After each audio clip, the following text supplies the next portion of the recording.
تفتكر ليه في ألعاب ضخمة بملايين الدولارات بيتحكم عليها بالفشل وحتى ممكن قبل ما تنزل، في حين إن ممكن تلاقي واحد قاعد في بيته عنده 18 سنة عايز يعمل لعبة رعب يلعبها مع صحابه ويلاقي مرة واحدة في I يوم have وليلة got a إن اللعبة دي بقت ترندنج computer. مثلا على ستيم، الناس كلها عايزة تلعبها والناس كلها بتدفع فيها فلوس، وتلاقيه بعد ما كان بيلعبها هو وأصحابه جمع منها مليون واتنين وتلاتة مليون دولار. في الحلقة دي هنتكلم عن الاندي جيمز وإيه اللي بيميزها عن الألعاب والمشاريع الضخمة اللي من استوديوهات كبيرة زي روك ستار يوبي سوفت. الاندي جيمز دي اللي هي الالعاب المستقله اللي طالعه من استوديوهات مستقله بتتكون من افراد قليله بانتاج يكاد يكون معدوم. مش هقولك بقى ان الالعاب الاوبن وورلد او التريبل اي ماتت او الترند بتاعها انتهى والترند الجاي هو الترند الاندي والكلام ده، لا مفيش الكلام ده. العاب التريبل اي بتنزل وبتكسر الدنيا زي جي تي اي، ريد ديد ريدمشن، جاد اوف وور. كده كده اصلا العاب الاندي دي مش ترند جديد ولا حتى مستحدثه، دي موجوده من زمان، والتوجه هنا مش في حجم اللعبه ولا حتى في ضخامه الانتاج. توجه الالعاب الاندي بتلاقيه علشان جرأة الافكار اللي بيطرحوها،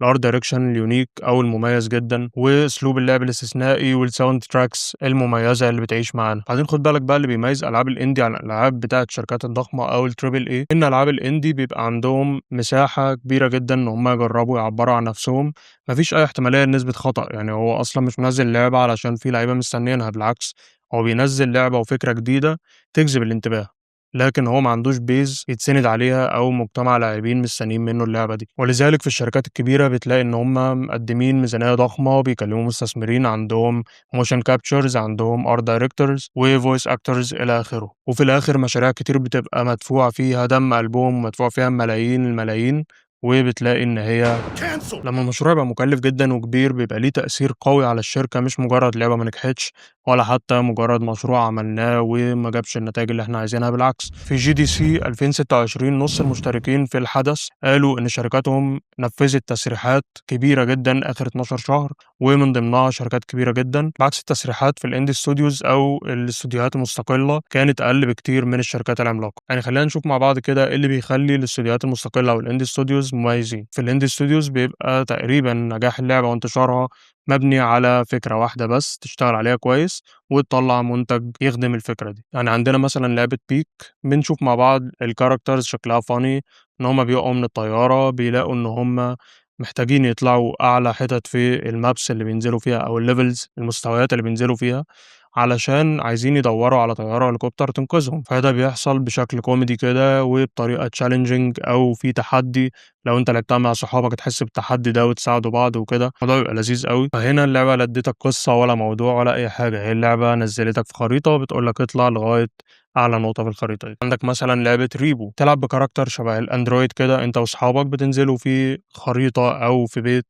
بتجمعوا أكبر عدد من الفلوس علشان تاخدوا الفلوس دي وتهربوا، تروحوا المحل تشتروا حاجات تساعدكم في المهمة اللي بعدها وهكذا. كل ده بيحصل وفي وحوش بتجري وراكوا وعفاريت وحاجات رعب كده، بتضيف جانب رعب شوية على جانب كوميدي لما بتشوف صاحبك بيتقفش ولا بيتاكل أو كده. وهنا برضو اللعبة اتخدمت بإن أنت بتلعب لعبة رعب كوميدي كده مع صحابك، بتضحكوا مع بعض وتخافوا وتجروا من غير أي ميكانيزم كتير أو من غير حتى تعقيدات. نيجي مثلا عند اللعبة اللي كل الناس حبتها لما الاستوديو بتاعها نزلها، ولعبة ما كانش باين خالص إن هي ممكن تبقى بالحلاوة دي وبالتميز ده، لعبة ديسكو إليزيوم. اللعبة دي مش قايمة على أي حاجة غير حاجتين، قايمة على الصراع النفسي وقايمة على الديالوجز. انت مثلا بتروح تلعب لعبة بتلاقي ديالوجز ما بين المهمات، بتقعد تتكلم مع ناس كده حوارات جانبية وبتعتبر إن دي مثلا جزء من القصة،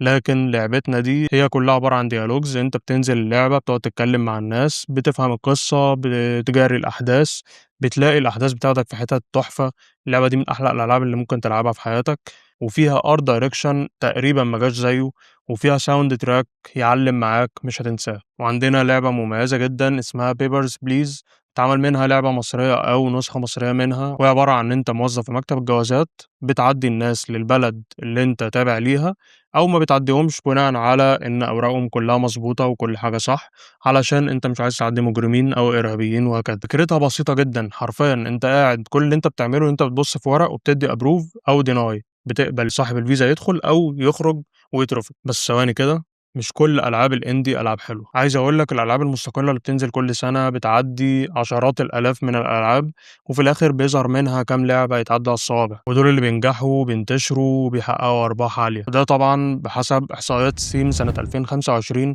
بإنه نزل عنده 20,000 لعبة نجح منهم 300 بس في إن هم يحققوا أرباح بقيمة مليون أو أكتر، ده يعني حوالي 1% بس من كل ألعاب الindie اللي نزلت على steam ويمكن كمان أقل من 1%. طيب ليه ألعاب الindie ممكن ما تنجحش؟ طبعًا في مطورين بيعملوا ألعاب indie ممتازة بس للأسف ما بتشوفش النور أو ما بتشوفش النجاح اللي منتظرها أو اللي تستحقها، بس خلّيني أقول لك إن في ألعاب كتير جدًا ممكن تبقى حلوة بس بتقع في فخ التقليد الإبداعي، إن هم بيلاقوا لعبة كسرت الدنيا وعملت trend عالي أوي، فيبدأوا إن هم يمشوا وراهم بالضبط، باختلاف أفكار أو art style وكده. زي مثلًا تلاقي كل الناس رايحة تعمل ألعاب رعب عشان ألعاب الرعب بتجيب مع الناس، هي بقى إيه كله بيعمل نفس اللعبة بالضبط، بس باختلاف الart direction أو باختلاف الكاميرا ولكن نفس الfight system نفس كل حاجة، وده طبعًا بيبقى مبني على سيكولوجية إن هم عايزين يعملوا كسب سريع ويطلعوا trend زي ما الناس التانية طلعت، لذلك إحنا هنا مش بنقول إن الindie أنجح أو أفضل من الtriple A أو من ألعاب الشركات الكبيرة، بس باقول لك وسّع رؤيتك كده وجرّب تلعب ألعاب indie، جرّب تلعب ألعاب مش كل الناس بتتكلم عليها، وصدّقني هتحس إن الألعاب دي كإنها كده hidden gems، وأنا عارف طبعًا الألعاب دي ممكن تكون مش أحسن graphics ولا أحسن gameplay ولا أحسن أي حاجة، بس على الأقل بتقدّم لك فكرة جريئة، فكرة مميزة ما اتعملتش قبل كده، تخلّيها تتخلّد وتبقى من أحلى الألعاب اللي ممكن تلعبها، ودي بتبقى في الغالب ألعاب مش مسنودة بقى على أجندة ولا مستثمرين بيقولوا لهم اعملوا كذا ولا كذا، لأ كل حاجة طالعة كده من القلب للقلب. الفيديو ده هدفه تسليط الضوء على المطورين اللي بيبذلوا مجهود جبار في إن هم يطلّعوا ألعاب مميزة ويدّونا تجربة مميزة وطموحة تستحق التقدير. كده إحنا خلّصنا حلقتنا، يا ريت لو عجبتكم تعملوا اشتراك في القناة، وتعملوا لايك وكومنت تقولوا لي إيه رأيكم في الحلقة. كان معاكم محمد ياسر من قناة مويا ستوديو، أشوفكم في حلقة جديدة، سلام.